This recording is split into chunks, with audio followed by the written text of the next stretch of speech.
من وطن الكرامة.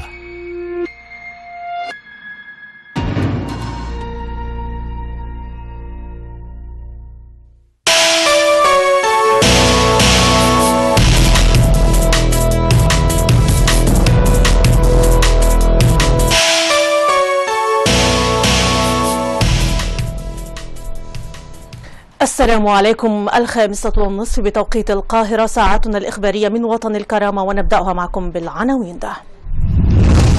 ليون يؤكد أن الحوار وصل مرحلته الأخيرة، ومنتهي الولاية يماطل بشأن المشاركة في الجولة المقبلة. مصادر ميدانية بالسرت تؤكد انضمام 200 عنصر من جماعة بوكو حرام الإرهابية إلى تنظيم داعش الإرهابية. وسقوط عشرات القتلى والجرحى في انفجارين إرهابيين بمقاديش وكسمايو بالصومال.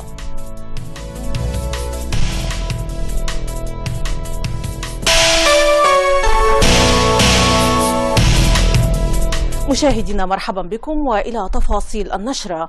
أكد مبعوث الأمم المتحدة لدى ليبيا برناردينو ليون أن الاتفاق السياسي بين المشاركين في الحوار الوطني بات في مرحلته الأخيرة رغم إرجاء جولة الحوار في الصخيرات المغربية إلى الخميس المقبل. وأضاف ليون أن الاتفاق السياسي في ليبيا يسير باتجاه المرحلة الأخيرة، مضيفا أنه يجب أن يكون الأسبوع الأول من سبتمبر المقبل هو الحد الزمني، ثم يتم التصويت على المرشحين من المشاركين في الحوار، بحيث يتم توصل لاتفاق نهائي بحلول الاجتماعات المقبلة للجمعية العامة للأمم المتحدة في 21 من سبتمبر.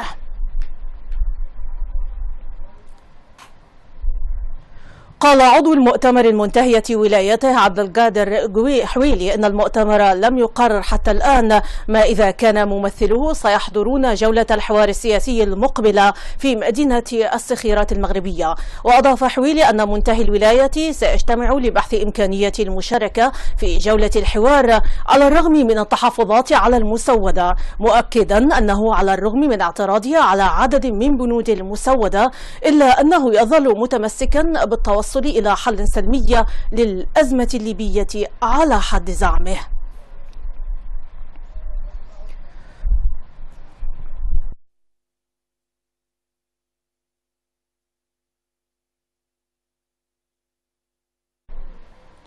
تنظم بعثة الأمم المتحدة للدعم في ليبيا غدا اجتماعا بالعاصمة التونسية يضم ممثلات عن المجموعات النسائية وناشطات الليبيات في مجال حقوق المرأة، وذلك ضمن إطار الحوار السياسي وفقا للبيان الذي أعلنت عنه بعثة الأمم المتحدة.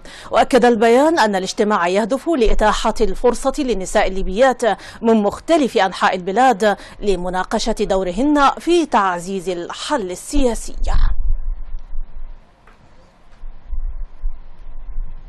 قال المستشار الثقافي والإعلامي بمندوبية ليبيا في جامعة الدول العربية السفير إدريس الطيب إن وقوع السرت في يد تنظيم داعش الإرهابي لم يكن مفاجأة. وأضاف الطيب أن منطقة الجنوب منطقة كبيرة ومفتوحة ويأتي منها عدد كبير من المتطرفين والإرهابيين، مشيرا إلى ضرورة الاتفاق سريعا لتدشين حكومة وفاق وطنية تستطيع الانتصار على الإرهاب داخل الأراضي الليبية، فضلا عن وجود برلمان باستراتيجية واضحة. يعقد الرئيس المصري عبد الفتاح السيسي قمة مصرية روسية مع نظيره الروسي فلاديمير بوتين في مقر الرئاسة الروسية بموسكو الأربعاء المقبل. أفادت مصادر دبلوماسية أن الرئيسين سيبحثان ملفات منطقة الشرق الأوسط وعلى رأسها الوضع الليبي. كما أضافت المصادر أن ملف مكافحة الإرهاب سيفرض نفسه على القمة، فضلا عن تداعيات الاتفاق النووي على الأمن الإقليمي في الشرق الأوسط بصفة عامة والخليج بصفة خاصة. ناشدت اللجنة الوطنية لحقوق الإنسان الأمم المتحدة والوكالة الدولية لحقوق الإنسان بتحرك عاجل لتمكين العقيد بالجيش الوطني محمد بن نائل المعتقل بسجن الثانوية الجوية بمصراتة من تلقي العلاج الطبي لمرض السكري. وأشارت اللجنة إلى أن حالة العقيد الصحية سيئة جراء إصابته بإصابات بالغة ولم يتم تمكينه من تلقي العلاج. كما حملت اللجنة مسؤولية حياة وسلامة العقيد بن نائل للمسؤولين عن سجن الثانوية بمصراتة على خلفية مماطلتهم في إحالته للمستشفى لإجراء عملية لقدمه المصاب بإصابة حادة تحتاج تدخلا جراحيا عاجلا. قرر وكيل وزارة الداخلية المكلف بتسيير مهام الوزير العقيد مصطفى الدباشي تكليف راشد الصعيدي بمهام نائب ثاني لرئيس مصلحة الأحوال المدنية وإدارة مهام المصلحات بالمنطقة الشرقية. وأكد الدباشي في تعميم أصدره أن كافة إجراءات المصلحة بالمنطقة الشرقية تتم عن طريق الصعيدي، مشيرا إلى أنه لن يعتد بأي معاملات تخص مصلحة الأحوال المدنية إلا عن طريقه.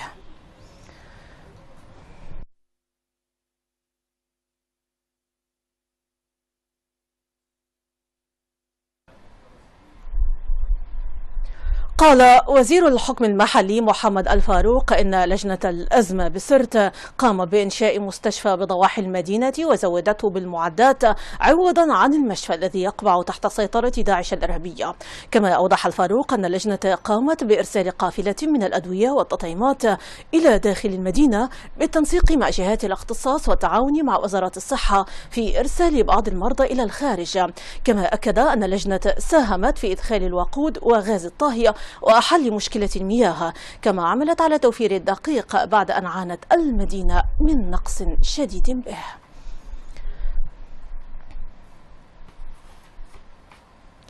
قال عضو مجلس سبها البلدي صالح بدر إن العمل جار على فتح 6 مكاتب لاستخراج جوازات السفر الإلكترونية. وأكد بدر أنه جرى اختيار الأماكن التي ستفتح بها مكاتب في أحياء القردة والمنشية والجديد الناصرية وعبد الكافي والمهدية، مشيرا إلى أن العمل جار لتوصيل كوابل الفايبر الخاصة بالمنظومة. وأضاف بدر أن الشؤون المحلية هي المسؤولة عن حماية هذه المكاتب والأجهزة التي بداخلها، موضحا أن هذه المكاتب ستساهم في تخفيف الازدحام وتسهيل الإجراءات للمواطنين. مشاهدينا، إذن نشرتنا مستمرة وفيها أيضا مصدر عسكري ينفي ربط غرفة عمليات سلاح الجو في بنين مع غرفة عمليات سلاح الجو العربية المشتركة المزمع تشكيلها.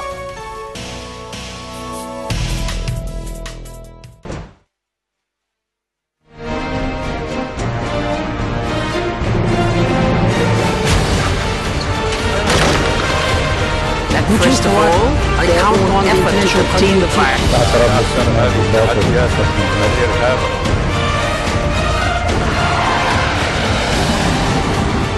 ISIL has been very explicit about it.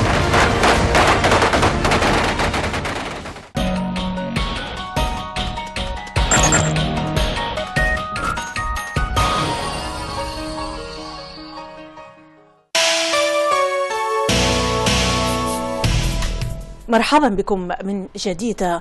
ذكرت مصادر أن 200 فرد من مقاتلي حركة بوكو حرام الإرهابية يقاتلون الآن في مدينة سرت إلى جانب تنظيم داعش الإرهابية، مشيرة إلى أن انفتاح طرق الهجرة من نيجيريا عبر شرق النيجر إلى ليبيا يجعل السفر يسهل من وصولهم إلى ليبيا، وأنه بإمكان تنظيم داعش وبسهولة دفع أموال للمهربين لنقل مسلحين عبر ذلك الطريق.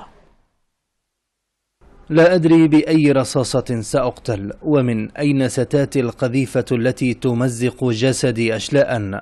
هل من فجر ليبيا أم من داعش أم أنها ستكون من جماعة بوكو حرام؟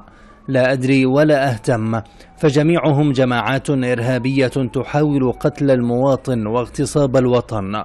لكني لن أيأس ولن أستسلم، وسأدعم قواتي المسلحة وأقاتل الإرهاب ليعيش الوطن. بتلك السطور التي كتبها أحد الأطفال في كراسة الامتحان وهو يعبر ويصف الأوضاع في ليبيا تحولت إلى واقع حقيقي بعدما تكالب أعداء الوطن عليه، وأصبح منهجهم هو الموت، وأصبحت شوارع ليبيا مخضبة بالدماء. وما زاد الأمر واقعية دخول أكثر من 200 فرد من مقاتلي حركة بوكو حرام الإرهابية إلى سرت لمساندة تنظيم داعش الإرهابي، وكأن معاناة الوطن لم تبدأ بعد. شواهد عدة تؤكد أن ما حدث في سرت هو بمثابة البداية التي يخطط لها تنظيم داعش الإرهابي وأذنابه من جماعات إرهابية متعددة الهوية، بدأت بتبادل أدوار بين فجر ليبيا وداعش في سرت، وتبعتها وصول أفراد من بوكو حرام وصمت دولي لم يكسر حدته سوى تمتمات وتلميحات بالمساعدات العسكرية. تسلل جماعة بوكو حرام الإرهابية كشف انفتاح طرق الهجرة من نيجيريا عبر شرق النيجر إلى ليبيا، يجعل السفر يسهل من وصولهم إلى ليبيا، وأنه بإمكان تنظيم داعش وبسهولة دفع أموال للمهربين لنقل مسلحين عبر ذلك الطريق. دروب الصحراء والحدود الشاسعة وتعمق الجماعات الإرهابية في التعرف عليها دفعهم بالقدوم بالمزيد من القوات من دول إفريقيا وغيرها من الدول التي ينتشر فيها الإرهاب كالوباء من دون دواء. وما بين سطور طفل كتبها وواقع أليم تعايشه ليبيا يبقى الأمل في التكاتف والتعاضد مع القوات المسلحة لمحاربة الإرهاب للدفاع عن الوطن، وانتظار الأيام القادمة ليمد العرب أيديهم ويساندوا ليبيا في استعادة أمجادها والقضاء على الإرهاب. نفى مسؤول عسكري رسمي ما أشيع عن ربط غرفة عمليات السلاح الجوي بقاعدة بنينة في بنغازي مع غرفة عمليات سلاح الجو العربية المشتركة المزمع تشكيلها. وفي سياق آخر أحرزت القوات المسلحة العربية الليبية تقدما كبيرا في محور سيدي فرج ببنغازي، إضافة إلى السيطرة على مصنع العين للمياه في المحور. وأكد مصدر عسكري أن هذا التقدم جاء بالتعاون مع سلاح الجو التابع للقوات المسلحة، والذي نفذ طلعات على أهداف محددة، مما دفع بالقوات البرية بتحقيق التقدم الميداني في أرض المعركة. ولا زلنا في الشأن الليبي، حيث قالت مسؤولة الإعلام بمستشفى الجلاء للجراحة فدية البرغثي أن المستشفى استقبل 9 جرحى من القوات المسلحة، وذلك جراء الاشتباكات المسلحة ضد تنظيم داعش الإرهابية بمحور الليثي والصابري في بنغازي. وأفادت البرغثي أنه تم تقديم الإسعافات الأولية للمصابين، غادر منهم 5 أشخاص، ولا يزال هناك 4 آخرين تحت الرعاية الطبية. أفاد المتحدث باسم القوات الخاصة الساعقة العقيد ميلود الزوي أن القوات المسلحة في انتظار الدعم من العتاد والمعدات من قبل رئاسة الأركان للسيطرة على كل الأحياء ببنغازي ودحر ميليشيات مجلس شورى ثوار بنغازي وتنظيم داعش الإرهابي في المدينة. وأوضح الزوي أن القوات الخاصة تخوض قتالا عنيفا مع تنظيم أنصار الشريعة الإرهابية في محاور القتال بوعتني والليثي والصابري، لافتا إلى أن القوات تقدموا بمحور الليثي مكبدة الإرهابيين خسائر كبيرة في الأفراد والعدد. وتواصلا لإصرار الغرب على التعدي على السيادة الليبية، أكد مصدر دبلوماسي إيطالي أن الاتحاد الأوروبي قد ينفذ عملية عسكرية انتقائية ضد مواقع تابعة لتنظيم داعش الإرهابي في ليبيا. وأضاف المصدر أن الخيار مطروح في حالة فشل جهود المبعوث الأممي برناردين ليون في إقناع الأطراف الليبية بتشكيل حكومة وفاق وطنية. يذكر أن الاتحاد الأوروبي قد هدد بتوجيه ضربات وقائية عن معاقل عصابات تهريب البشر على السواحل الليبية في تحد سافر للسيادة الليبية. أكدت ولاية شمال دارفور غرب السودان إحكام سيطرتها على حدودها مع ليبيا لمنع أي اختراقات أو محاولات تسلل إلى الأراضي السودانية. بدوره وصف والي شمال دارفور بالإنابة آدم حامد النحلة الانتشار العسكري على الحدود بالجيد، لافتا إلى أن القوات النظامية السودانية تفرض سيطرتها تماما على المنطقة الحدودية، مؤكدا أن متمردي حركة مناوي تسللوا من الأراضي الليبية عبر مناطق أخرى وليس عبر ولاية شمال دارفور. قال الناطق باسم مجلس شيوخ وحكماء ليبيا الطاهر البدوي إن أولى المبادرات لعودة أهالي مدينة الجواليش قد بدأت فعليا، إذ عادت 140 عائلة كانوا يتواجدون في طرابلس والجربولي ومدن أخرى. وطلب البدوي العائلات النازحة من الجواليش بسرعة العودة إلى بلدتهم وتعميرها، مضيفا أن الجواليش لم تتأثر بعمليات تخريبية كبيرة كما رددت بعض الشائعات، مضيفا أن البلدة مستثنى من طرح الأحمال الكهربائية.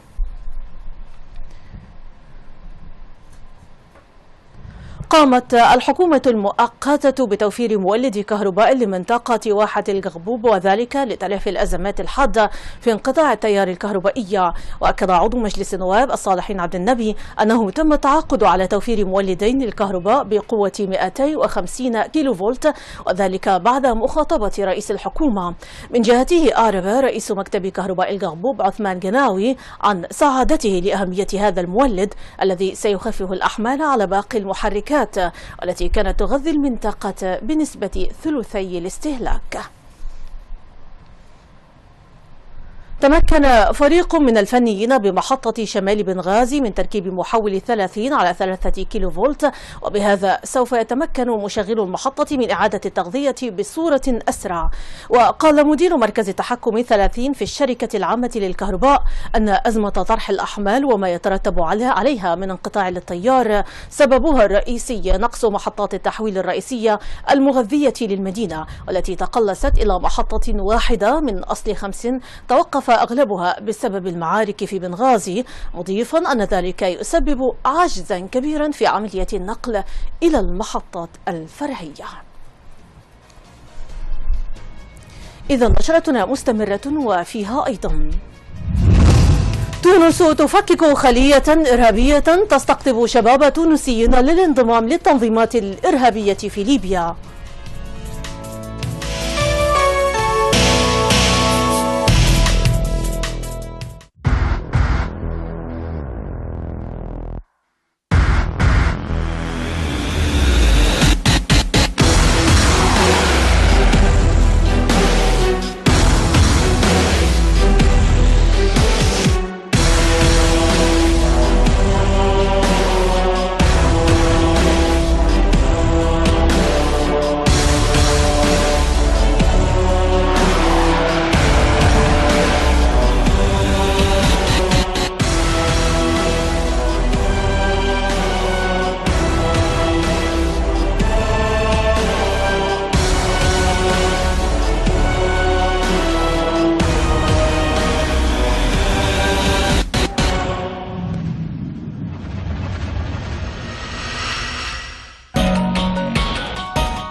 وإلى تونس، فبرغم الجدران العازلة والأخاديد العميقة ومحاولات مسك العصا من المنتصف، تونس ما زالت تعاني من تمدد التنظيمات الإرهابية على أراضيها، حيث كشفت القوات الأمنية التونسية عن تفكيك خلية إرهابية مكونة من 4 عناصر من مدينتي بنزرت وأريانا، كانوا يخططون لاستقطاب شباب تونسيين بهدف تسفيرهم للانضمام للتنظيمات الإرهابية في ليبيا.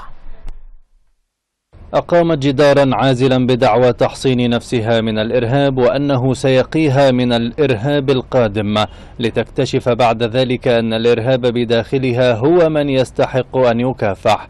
إنها تونس التي تواصل إعلانها شبه اليومي عن ضبطها لعناصر إرهابية تحاول السفر إلى ليبيا للانضمام إلى ميليشيا داعش الإرهابية، والتي كان آخرها إعلانها عن إلقاء القبض عن 4 أشخاص كانوا يخططون لاستقطاب شباب تونس لتسفيرهم إلى ليبيا. كما تم ضبط 3 عناصر أخرى كانوا بصدد السفر إلى ليبيا، وبالتحديد إلى مدينة سرت التي ينضم إليها عدد كبير من التنظيمات الإرهابية من دول كثيرة. الخارجية التونسية خرجت على الفور وأكدت أن الموقوفين يشكلون خلية تتركب من 4 عناصر من مدينتي بنزرت وأريانا، لافتا إلى أن القوات الأمنية التونسية احتفظت بالموقوفين في انتظار حالتهم إلى المحاكمة، إلا أنها نفت في الوقت نفسه أن العناصر التي سيلتحقون بها في ليبيا من بينهم تونسيون. مواقف متذبذبة بين الواقع التي لا ترغب تونس في تصديقه، وهو أن الإرهابيين الموجودين في ليبيا معظمهم قادمون من تونس، إلا أنها لا تزال تستخدم نهج ومنطق أن الحدود مع ليبيا تشكل خطرا على أمنها واستقرار بلادها.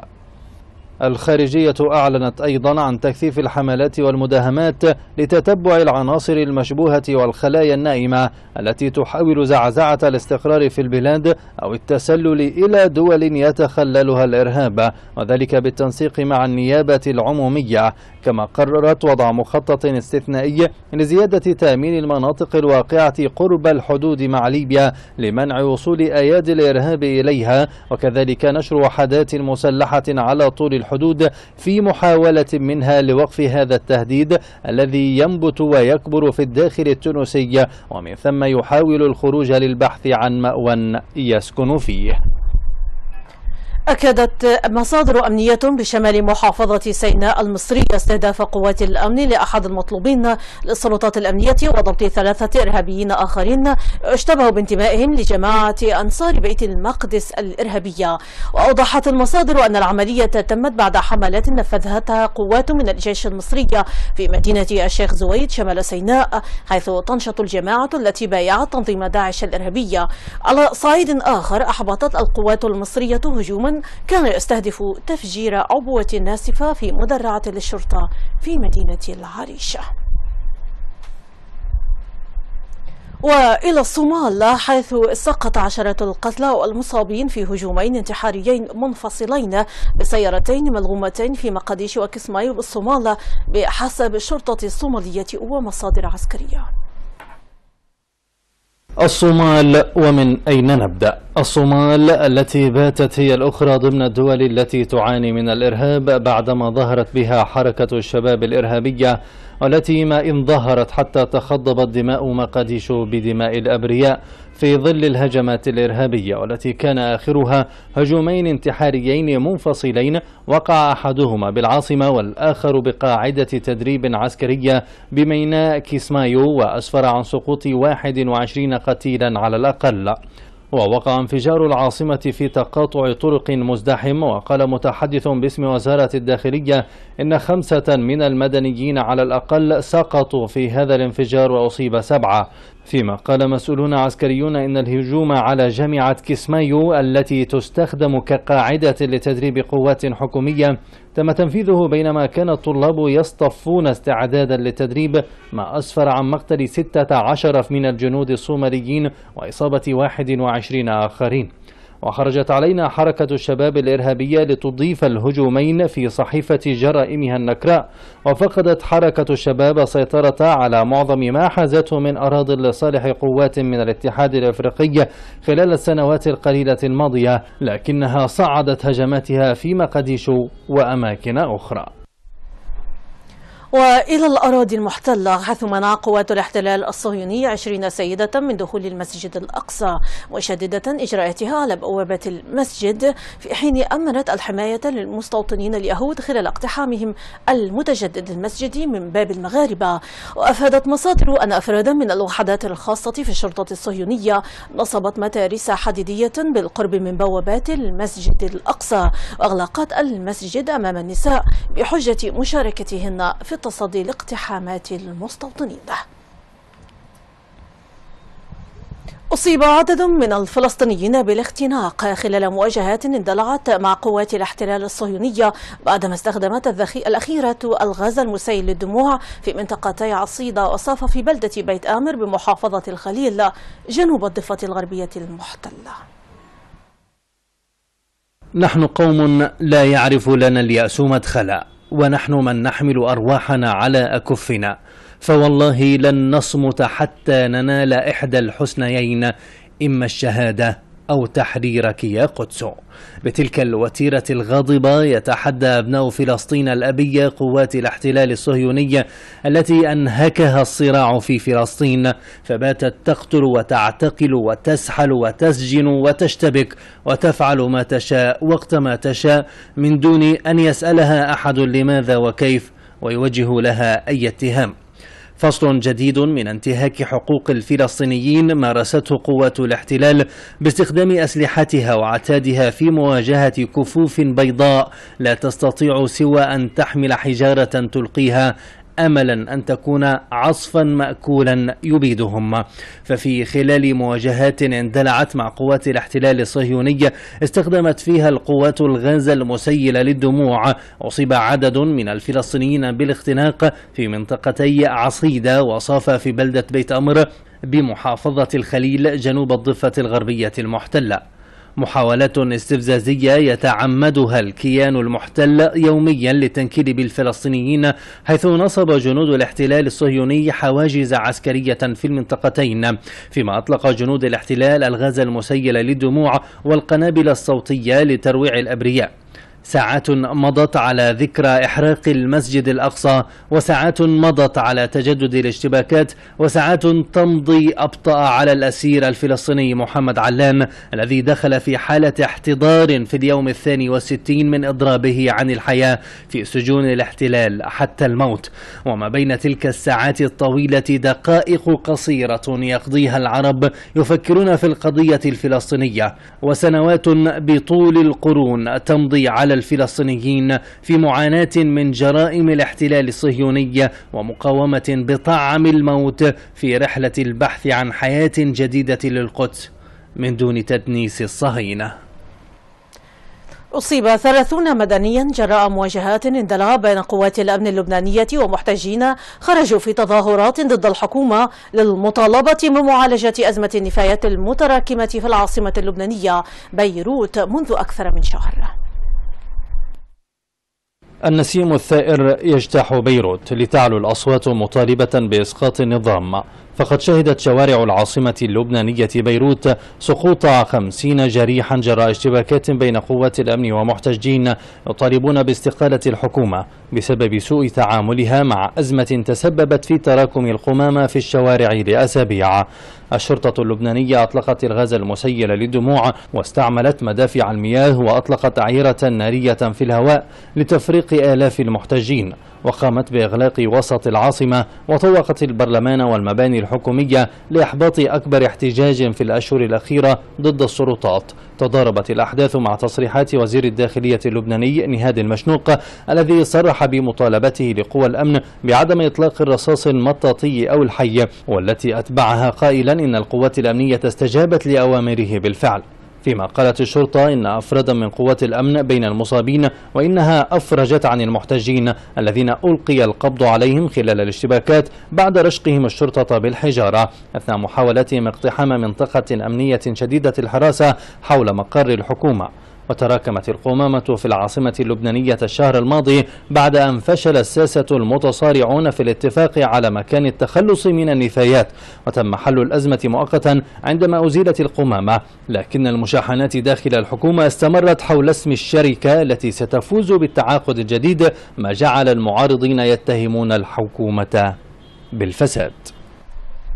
وإلى الأزمة بين الهند وباكستان، قالت وزيرة الخارجية الهندية سوشما سوراج إن الهند ستلغي محادثات سلام مقررة مع باكستان اليوم وغدا إذا ما أصر كبير مستشاري الأمن الباكستانيين على لقاء زعماء انفصالي من إقليم كشمير المتنازع عليه. يشار إلى أن الهند كانت قد ألغت محادثات سلام مع باكستان منذ عام بعد أن قامت باكستان بإجراء مشاورات مع انفصاليين من إقليم كشمير قبل انعقاد اجتماع بين مسؤولين من وزارتي الخارجية في البلدين. حذرت وزيرة الخارجية الهندية سوشما سواراج من أن بلادها ستلغي محادثات سلام مقررة مع باكستان إذا أصر كبير مستشاري الأمن الباكستانيين على لقاء زعماء انفصاليين من إقليم كشمير المتنازع عليه. وخلال مؤتمر صحفي عقدته يوم السبت في نيودلهي، قالت سواراج إنه يتعين على سارتاج عزيز مستشار رئيس وزراء باكستان لشؤون الأمن القومي ألا يجتمع مع أي جماعة من الانفصاليين في كشمير وفقا لما تنص عليه اتفاقية سيملا، وألا تخرج المحادثات عن قضية الإرهاب. وكانت باكستان قد رفضت طلب الهند بإلغاء اجتماع يعتزم مسؤولون باكستانيون عقده مع زعماء انفصاليين في إقليم كشمير، وذلك قبل محادثات مهمة يعقدها مستشار الأمن القومي في البلدين في نيودلهي يومي الأحد والاثنين. ويتبادل الجانبان الاتهامات فيما بينهما، لذا تخيم الشكوك على المحادثات بشكل متزايد، حيث قالت الهند إن هذه الخطوة ستكون غير مقبولة بينما تصر باكستان على القيام بها. وكانت الهند قد ألغت محادثات سلام مع باكستان منذ عام بعد أن قامت باكستان بإجراء مشاورات مع انفصاليين من إقليم كشمير قبل انعقاد اجتماع بين مسؤولين من وزارتي الخارجية في البلدين. وعلى مدى سنوات عديدة اتهمت الهند باكستان بدعم متمرد الشطر الهندي من إقليم كشمير المتنازع عليه بينهما، فيما تنفي باكستان هذه الاتهامات. مشاهدينا، ختام النشرة، وللمزيد يمكنكم أيضا متابعتنا من خلال أبرز ما جاء في هذه النشرة من عناوين. يؤكد أن الحوار وصل مرحلته الأخيرة ومنتهي الولاية يماطل بشأن المشاركة في الجولة المقبلة. مصادر ميدانية بسرت تؤكد انضمام 200 عنصر من جماعة بوكو حرام الإرهابية إلى تنظيم داعش الإرهابية.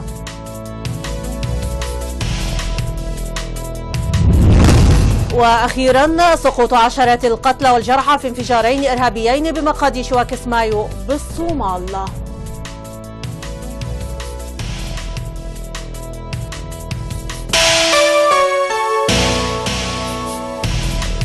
مشاهدينا، نهاية فترتنا الإخبارية، ويمكنكم دوما متابعة آخر الأخبار والتقارير على موقعنا الإلكتروني وطن الكرامة .tv أو متابعة حساباتنا على فيسبوك وتويتر ويوتيوب. السلام عليكم ورحمة الله وبركاته.